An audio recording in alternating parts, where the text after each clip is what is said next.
Hey, what's up, y'all? It's your man Montell Jordan, and this is how we do it. You know I got soul.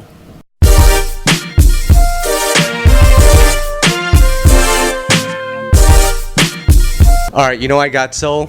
Back here with Montell Jordan. How's it going, Montell? We back in the building again. What's up? Absolutely. So just want to get started on the new record that you dropped with Lecrae a couple months back. A lot of fans were really excited to see new music from you. So just talk about the single a little bit. Yeah, the new single is called When I'm Around You. It features Lecrae, who's a friend and fraternity brother of mine. The single is the first release that I've put out in over 10 years. It's going to be the forthcoming single from an album called Masterpeace, Masterpeace. And Masterpeace is a project that I wanted to do to be the soundtrack to marriage ministry. My wife Kristen and I, we do marriage ministry together, and we go places and we do conferences and speaking engagements, and it just felt like some music doesn't always fit in a church or fit the occasion, and so we wanted to create the soundtrack to our marriage ministry stories and experiences, and so we put together a project that's coming out probably late fall in the winter called Masterpeace, and this first single is When I'm Around You. Right. I got to tell you, when you announced to us on the podcast exclusively that you were coming back and we shared it with the fans, they were really excited to hear from you, and I think Cisco shared that news as well. That's cool. You know, did you notice that there was a demand for new Montell music? You know, I think there's always maybe a group of people that appreciate your artistry, and so when you say you're going to put out something, I think it's refreshing to know that your favorite artist or somebody that you enjoyed listening to is going to put out new music. Now, do people actually go and get the new music?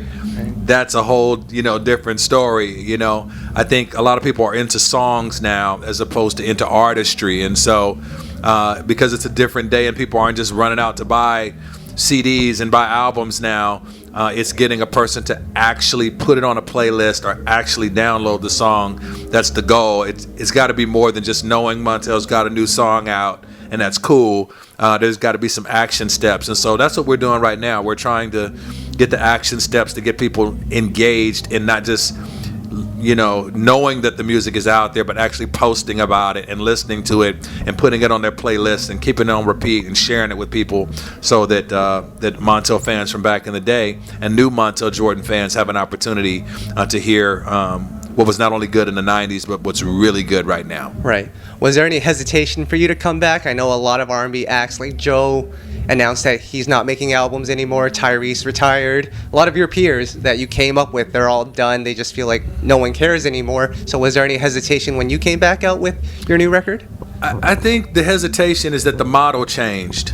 The model of how music is disseminated, how it's listened to, people are listening with their eyes now. And so you can put out music and it can be fantastic, but people don't know that it's out there because people now have everything at their fingertips. And so if you can control what's at people's fingertips, you can basically create or direct the narrative. And so I think there was a hesitation, but when I look at a guy like Charlie Wilson, like Uncle Charlie, that's still out touring, he's still putting out music, putting out records. It says that any of us can do it. It's just a matter of how do you connect the myself, Genuine, RL, Joe, Tyrese. It's a lot of us. The objective is how do you get people to connect with the new music that we're putting out in a music business that has changed drastically. We were all radio-driven artists, right? And radio has gone to cell phone, podcast, streaming, and so it's just a new day, and so there's hesitation always when there's a new system that you're not familiar with. Right. And of course you've been away from music for a while. Were you doing any writing during that time period, or did you just pick that up recently as well? Well, for several years, when I left the music business and I went into full-time ministry, I did that. I went into full-time ministry. I recorded songs for the church. I recorded songs for ministry, and there are albums out there that I'm very, very proud of that I did with Victory World Church. Songs that youth ministries and people are singing all over the world, a song called Shake Heaven. There's a lot of stuff that's out there that I'm super proud of. And then in coming back, I did realize that a piece of me went dormant when I was not songwriting, even though I wasn't being the artist. I think not songwriting for others kind of started to bother me a little bit. So within the past 2 years, I've started doing that again, and another part of me has come back to life, not just with this project, but with some other things that you'll hear coming out that I've had an opportunity to put a pen on. Right. And along with the music, you've been doing shows, you've been on tours. What's that like, joining back up with your peers and that camaraderie? Being back on tour is kind of bittersweet. It's an awesome opportunity because I bordered on hip hop and R&B, so I can be on hip hop shows, like with Rob Bass and MC Hammer and Coolio, and but I can also be on the R&B shows with Maya and Next and H-Town, and so it's like a family reunion whenever I get to be out on the road with everybody.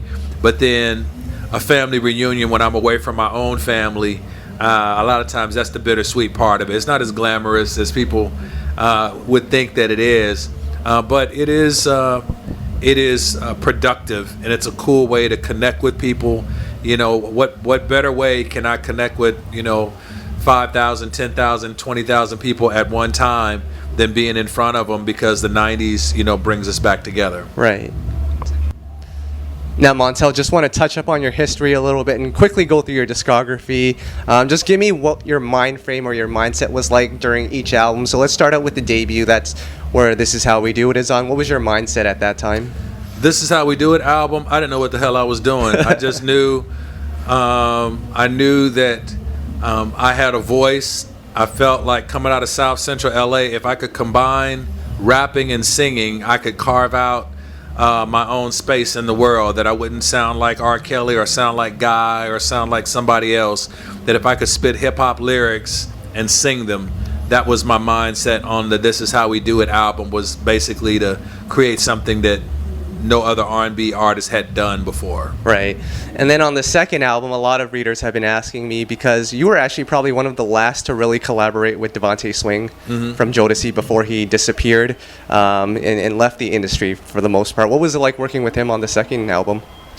That was the second album was a very the guy has passed away now. The A&R of that project is a guy named James Jones, and James Jones wanted the album, they really wanted to, the label Def Jam wanted to solidify me as a straight R&B, a real R&B artist, because on the first album, because I rap so much and I spit bars, they were like, okay, they're not going to take you seriously unless you come with a diehard straight R&B album. And so that's where that album kind of took that light. It's funny because the song What's On Tonight, that was produced by Devante, it was at a time when Devante was in a pretty weird place. He was in a, going through something. And so my boy Shep Crawford, who I did a lot of hits with, actually came in and kind of helped co-produce that record to make the final product be what it actually was at the end. But it was challenging at that time. I love Jodeci, love Devante, and I love the way the record turned out. But there was a lot behind making that record what it needed to be. Gotcha. Yeah. And then on the third album, I think, as the label was trying to solidify you as an R&B act, you had Let's Ride, I Can Do That, an R&B song, and then an R&B and hip-hop song, so I think you fused both very well. What was going on there?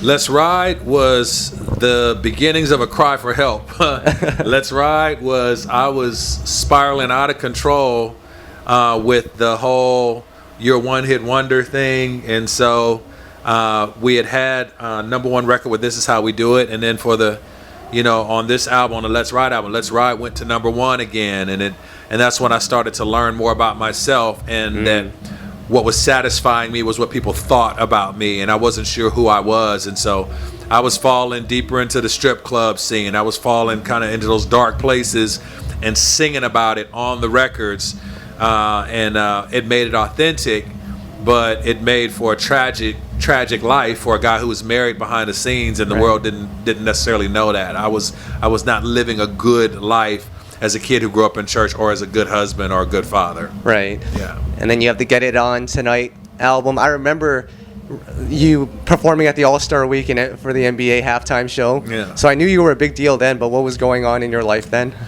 When Get It On Tonight dropped, that was just, they say when bandits get sloppy, sometimes they want to get caught because they want to bring an end to it. That's what Get It On Tonight. That album for me was really I'm in some dark places. I'm unfaithful to my wife. And I'm singing about it. Like, Get It On Tonight is the #1 record. It's a song about adultery. It's basically a song Right. about, I got a girl, but I want to get with you. Right. And so I was living it out, at that time. And so I had success based on what the outward world saw, but I had no significance in my life, and my marriage was literally kind of falling apart at the seams at that time. So successfully music, hey, you're selling records and you're on tour, but my home life, my marriage life, all those things were falling apart. Cool. Yeah. I definitely got to touch on this record right here just because I think the songwriting on it was crazy. Once Upon a Time. Like, how do you write a song like that? Yeah, Once Upon a Time was dope. We did it in English and in Spanish, and I think each chorus was different. Every chorus in the song was different, and normally you want to have a song that the chorus is always the same. We kept the melody the same, and we experimented with having the song change every single time. Shot the video over in Puerto Rico, making it seem like it was Cuba. One of my favorite songs, and a very, very huge record outside of the United States. Right. Just a couple more here. You had the Montell Jordan album, which was your last on a major, and I felt like that showed a lot of maturity and a lot of growth on that project, but it didn't do as well commercially. And then you followed that up with 2 independent projects. What was that like for you, just going from having #1 hits to, transitioning to a different phase in your career? Yeah, it was the industry was changing. I was changing. The Montell Jordan album, that was one of my favorite albums ever. Yeah. It was never released in the United States. It was released internationally, but the world never got a chance to hear that. That was an evolution in my marriage. A lot of different things was happening at that time. There was a Life After Death album that was more back to my first album, roots of hip hop and singing and rapping over songs.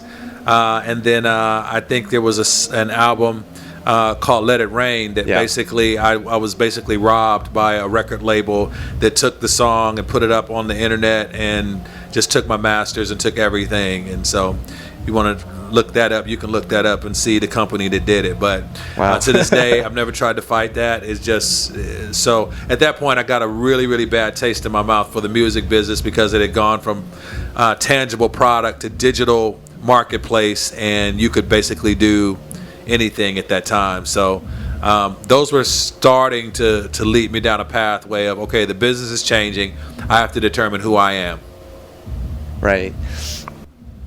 So lastly, Montell, we've touched on what's current. We've touched on your past. What do you want people to, I'm sure people are going to go back and listen to the Montell Jordan discography. What do you want people to take away from that whole body of work?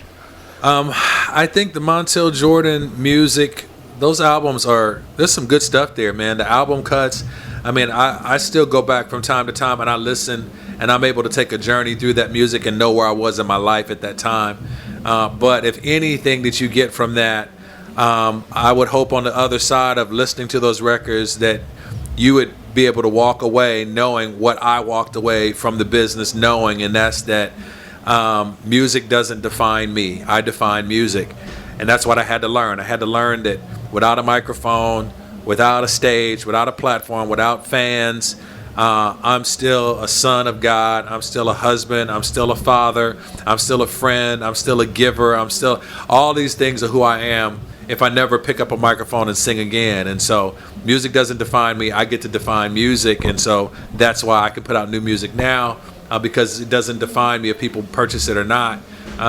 It's just simply I know who I am now, and the music will have an opportunity to live on when the right ears are ready to hear it. Awesome.